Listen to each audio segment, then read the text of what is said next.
if you let me talk without interrupting, which No. Well, first of all, you're not going to tell me the terms of the conversation. I'm the host of the show, and I will dictate the terms, and you will take them or leave them. For some reason, women are getting angry at me again. It comes and goes. Frankly, I think if women aren't getting angry at me, I'm not doing my job. But the number of women calling in here to yell at me, to complain, to freak out, the number who want to call in here and try to insult me or intimidate me has grown exponentially over the last few days. I don't understand it. I had one woman calling in here, oh, she was going to reveal the scoop. She knew somebody who knew me personally. And he knew what I was really like. And then she took forever getting to the point. I wanted to hear what she knew. She just couldn't say it in less than 5 minutes of airtime. They're angry. They're angry. I don't know if it's the economy. I don't know if they've been dumped by their husbands or their boyfriends because of me.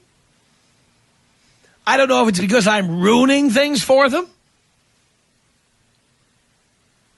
But lately, the number of women who write and call and get pissed has grown exponentially. I might add, at the same time, and this is a phenomena, a paradox, if you will, that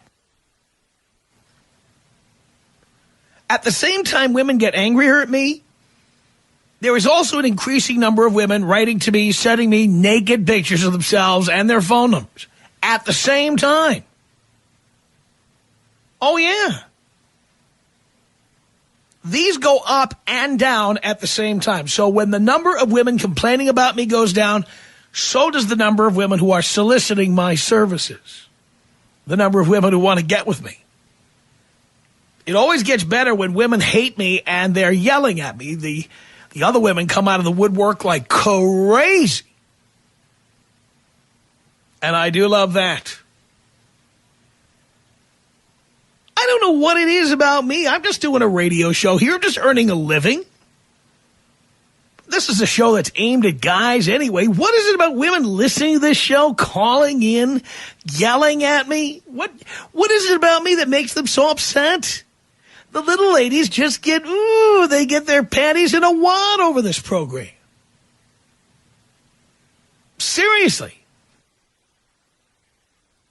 I'm hearing chicks who sound like they're going to hang themselves with their own tampon strings, for Christ's sake. No idea what the hell is going on. Jesus.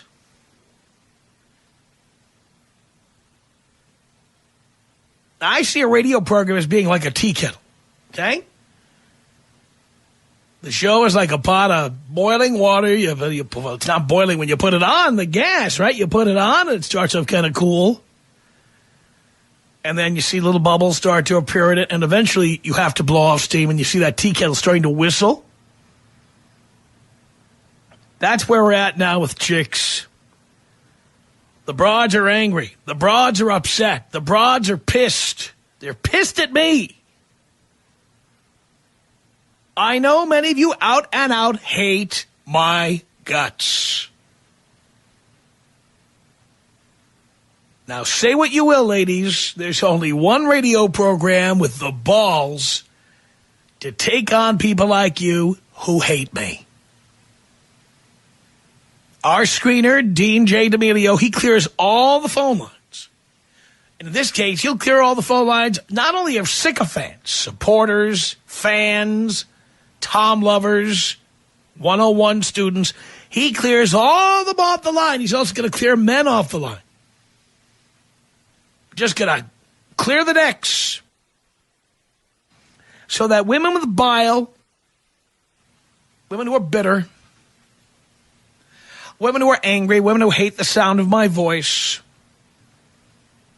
women who hate what I stand for, hate my show, hate my way of doing business, women who hate my crew, women who hate the topics we talk about, women who hate my opinions, only those women are going to be allowed on the air this hour.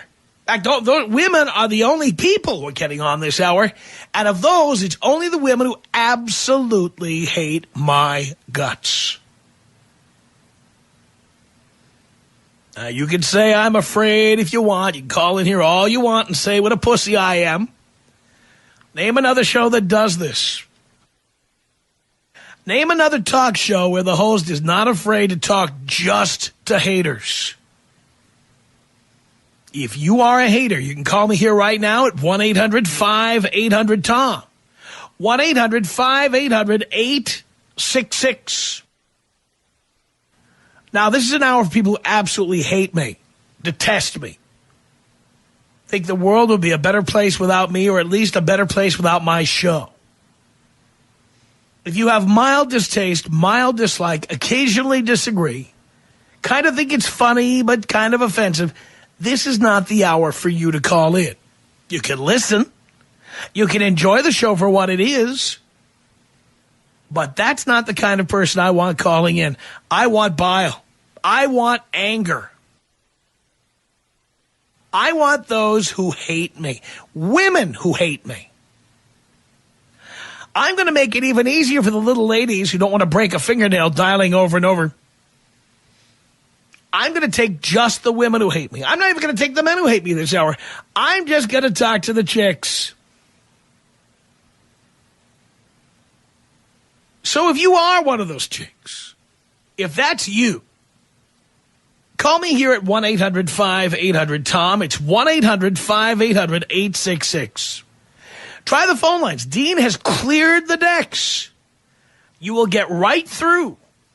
You can't use as an excuse, oh, the phones are busy or I don't have time. This is your golden opportunity, ladies, to tell me why you hate me. And I want to know why you hate me. Primarily for my own amusement.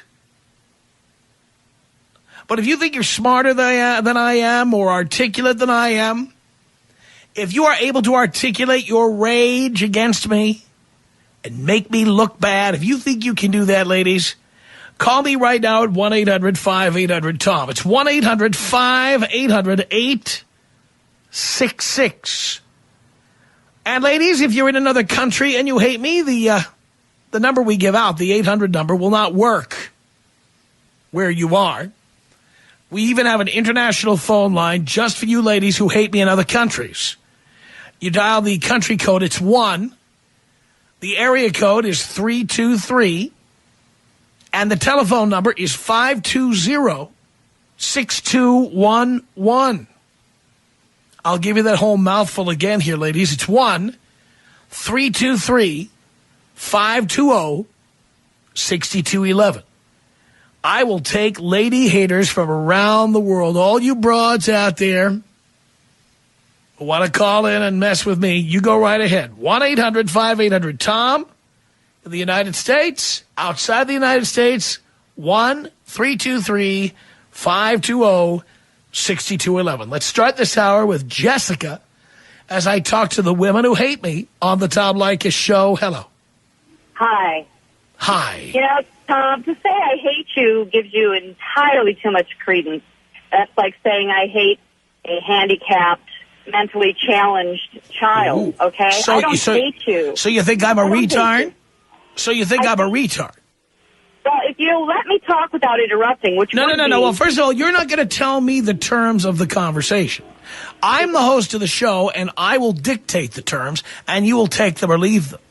And in this particular case, I will interact with you anytime I damn well feel like it, and you will not go on and on and on endlessly without any kind of challenging. That's not going to happen here. I have no desire to go on and on endlessly. You what? I have no desire to go on and on endlessly. Well, you're not going to tell me not. You're not going to tell me not to interrupt on my own program. If you want to tell people not to interrupt, get your own program. I couldn't prey on the stupid and the, go for people's gut reactions like you do. You absolutely say the most outrageous things to get ratings. And to me, that's the simplest way. But by the way, are you under the impression that people say things on the radio that are not to get ratings? No, not at all. But some people have standards about what they'll say to get ratings. Really? Like what standards would those be? Well, for instance, maybe not preying on people's fears and weaknesses just to get them to call in. Wouldn't that describe most conservative talk radio? I don't think so. No. So when you're on the air talking about weapons of mass destruction or 9/11 or Afghanistan or Iraq and we have to have more money, have more military, that's not playing on people's fears and ignorance? I think you can be passionate about a subject without totally misrepresenting it, okay? Well, what have I misrepresented? I want to hear now the specific subjects I've misrepresented. Go ahead. Oh, you take things down to the most base generalizations just for ratings. And just for example, let's hear which ones. I want to hear which ones you're talking about. For example, when you say, don't support the baby mama. You know, that's a big one. You know, that is the most gross generalization. Number one, I never said any such thing. I have always told men to pay their child support. You're just plain wrong. I have told men don't marry single mothers, don't date single mothers, but I have never told men not to pay child support. You're simply wrong. I have also told men don't get married so you don't have to pay alimony. And alimony and child support are not the same thing. You're just wrong. You do imply all of the time that all women are after your dollar, the dollar bill. No, darling. You assume that's what I'm implying, but I've been very direct and specific, and I have said on this program, all women are not after the dollar because fat and fugly women could never get a dollar out of a man if they tried. In that kind of statement that you said. Just but like it's a fact. A handicapped child. Or a fact. Like it too much. What? You know? I said, just like me saying it's like hating a handicapped child. You go to the lowest base thing. You go, boom, let's toss out the fat and fugly. Because the fat and fuglies, which, by the way, make up the majority of women out there. There you go. There's one of your wonderfully well-thought-out statements, Tom. One easy, handy-dandy trip to Pavilions in the produce department. Tomorrow morning, 10 o'clock, look around you. And unless that place is located, that supermarket is located in Beverly Hills or Malibu, trust me when I tell you, you're going to be around a bunch of women in floral print stretch pants, short hair, kids running around. I've seen it with my own eyes. I'm not at work at 10 in the morning. That's when I'm at the supermarket. I've seen it. That's right. And when the majority of women that are successful and have careers and look fantastic are working is when you're at the supermarket and when we're driving home and we had Adam Kroll on in the morning and now we got to listen to you until we have these. You don't have to, darling. Darling, there's 81 other radio stations in Southern California. You could easily be listening to one of those. The reason you listen is because this station has the best content of anybody. I will agree with you that Adam Kroll is a genius, and you are a byproduct from my discipline. You are strictly a byproduct of me not turning him off in the morning before I get out of work. Darling, do you have an arthritic hand? Are you incapable of changing the station? Oh, I just love it. That was so articulate. You bitch.